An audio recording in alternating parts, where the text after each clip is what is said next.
5:37 here on this Friday morning, and turning now to her own heartbreak. And she is showing this mission of hope this morning. You're about to meet a Valley mom, really a community hero, honoring the legacy of her late son. And she is doing this by teaching kids how to reach out to classmates who seem emotionally distant and alone. I think creating a stigma-free environment at home is really important. Determined to make sure no child ever feels isolated or alone, Francine Sumner tragically knows this kind of pain through the eyes of her late son, Zach, someone she describes as a kid in the corner. He was a pretty typical kid, a little annoying little brother and, dry sense of humor and all of that until he was a sophomore in high school. And there started to be like a chemical imbalance. Things started to change in his mind, and things would happen to him, and he would take it personally, and then he'd feel guilty about it, right? Because the stigma is, people with mental illness are weak. Then you internalize that. Adored by his friends and his family, but Francine tells me Zach often felt invisible to others. At just 16 years of age, Zach took his own life in what she calls a very manic moment. He saw 4 psychiatric providers in a 6-month period. And in the very end, he was misdiagnosed and on the wrong medication. Antidepressants in bipolar teens increases suicidal ideation. I did not know that. And he really struggled that day. He wasn't thinking clearly. His thoughts were racing. Turning heartbreak into a mission of hope for others, Francine started the nonprofit Kid in the Corner. So Kid in the Corner is a youth mental health awareness and suicide prevention nonprofit. And we're basically out to shatter the stigma that surrounds mental health, mental illness, and support the kid in the corner, whoever that may be.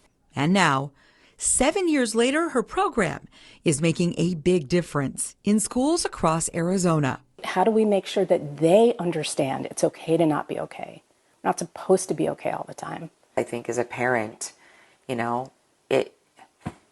don't know what to do sometimes because our kids don't talk. That's right.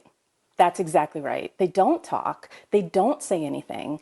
And they feel like it's just them. But by taking the penny pledge, pennies because Zach loved coins, the kids in her program don't have to feel alone. They are taught how to start difficult conversations and encouraged to wear these small but powerful tokens.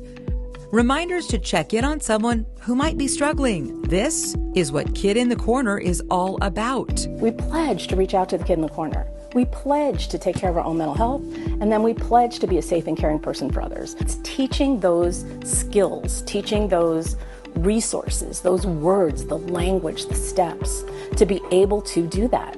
It's a program about transforming the way we treat each other and remembering that simple acts of kindness can save lives. I can't change what happened to Zachary, but I feel like we really learned a lot. We can be the kid in the corner, or we might be the person that needs to support the kid in the corner. It's fluid, right? That's not just kids. It's not. It's not just kids. It's all of us, right? We can all practice this, and we can become safe people for ourselves and for each other. We have to be safe people for each other, right? So this program, reaching kids right where they are, as you see, more than 3,000 young people in Arizona took the penny pledge last year alone. Those numbers do continue to climb, giving you some hope here. The weekend, well, help is coming for the weekend. It's a Mental Health Matters conference. It is free. It's full of resources. And this is for parents. It's for teachers. It's for people who work with kids. And it is free. I posted all that information up on our website at abc15.com. Yeah, this was such a great story. Thank you. I think what Francine is doing, though, is saving lives. She absolutely is. Saying that it is okay. Just if you see a kid in the corner, right, or maybe you see someone at work who is distant, just check on them. Tap in. We need to hear some support from people. We really do, especially when we're there. Yeah, it's a great reminder for all of us, as you said. Great work. Thank you.